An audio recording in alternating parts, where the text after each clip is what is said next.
नमस्कार, मैं शिवानी अतुड़ी है लाइव में आपका स्वागत करती हूं। महाराष्ट्र की महायुति सरकार जिसमें बीजेपी, एकनाथ शिंदे की शिवसेना और अजीत पवार की एनसीपी शामिल है, अब अंदरूनी संकटों का सामना कर रही है। जी हां, हाल ही में हुए कैबिनेट विस्तार के बाद यह गठबंधन अपनी मजबूती से ज्यादा अपनी असहमति और नाराजगी के कारण सुर्खियों में है। जी हां, कैबिनेट में मंत्रियों के चयन और पदों के वितरण ने गठबंधन के भीतर गहरे मतभेदों को उजागर किया है। जी हां, जिससे सरकार की स्थिरता पर सवाल खड़े हो गए हैं।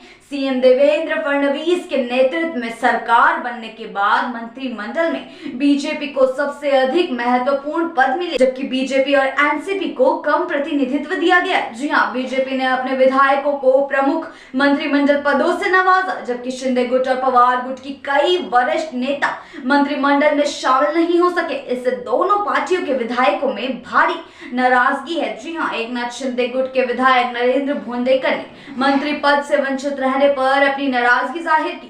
उनका कहना था कि ये अनदेखी उन्हें और उनके समर्थकों को स्वीकार नहीं है।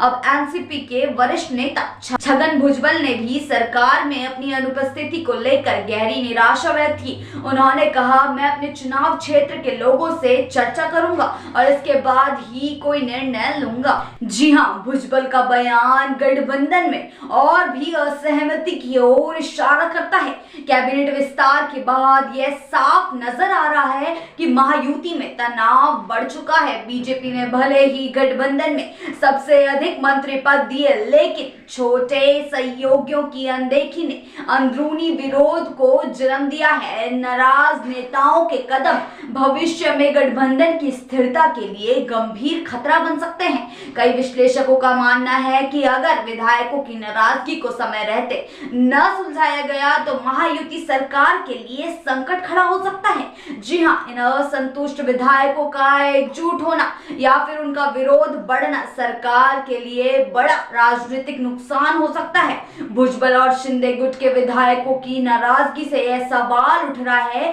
कि क्या ये विधायकों को मनाने के लिए सीएम फडणवीस और अन्य गठबंधन नेताओं को गंभीर प्रयास करने होंगे या फिर महायुति के भीतर की दरार और भी ज्यादा चौड़ी हो जाएगी। जी हां, विधायकों का संतोष सरकार के भविष्य के लिए एक बड़े राजनीतिक खेल की ओर इशारा कर रहा है, जहां हर पार्टी को अपनी सियासी स्थिति को मजबूत करने के लिए नए समीकरण बनाने पड़ सकते हैं। फडणवीस और शिंदे के लिए सबसे बड़ा चैलेंज यह होगा कि वे इन नाराज विधायकों को किसी समझौते पर लाकर सरकार को स्थिर बनाए रखें। जी हां, इसके लिए उन्हें विश्वास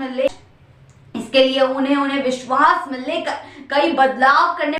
जी हां, अगर नाराजगी बढ़ती है और विधायकों की संख्या में और गिरावट होती है तो महायुति को सख्त फैसले लेने पड़ सकते हैं। अगर एनसीपी या शिवसेना के कुछ विधायक गठबंधन छोड़कर अन्य दलों में शामिल होते हैं तो महाराष्ट्र में सियासी समीकरण फिर से बदल सकते हैं। जी हां, और इससे महायुति की स्थिरता को भी भारी झटका लग सकता है। गठबंधन की यह असंतुष्ट हवा महायुति सरकार के लिए भविष्य में बड़े संकट का कारण बन सकती है। अगर इन आंतरिक समस्याओं को समय रहते नहीं सुलझाया गया तो महायुति सरकार की स्थिरता पर बड़ा संकट मंडरा सकता है। सियासी हालात तेजी से बदल रहे हैं। जी हां, और इन नाराज विधायकों का क्या कदम होगा यह देखना बेहद दिलचस्प होगा। आने वाले समय में यदि बीजेपी और शिंदे गुट ने अपनी रणनीतियां सही दिशा में लागू की तो यह सरकार बच सकती है। जी हां, लेकिन यदि असंतोष बढ़ता है तो महायुति के लिए मुश्किलें और भी ज्यादा बढ़ सकती हैं। ऐसी ही खबरों के लिए बने रहिए लाइव के साथ ही चैनल को सब्सक्राइब करना ना भूलें और हमारी फेसबुक वेबसाइट के साथ भी जरूर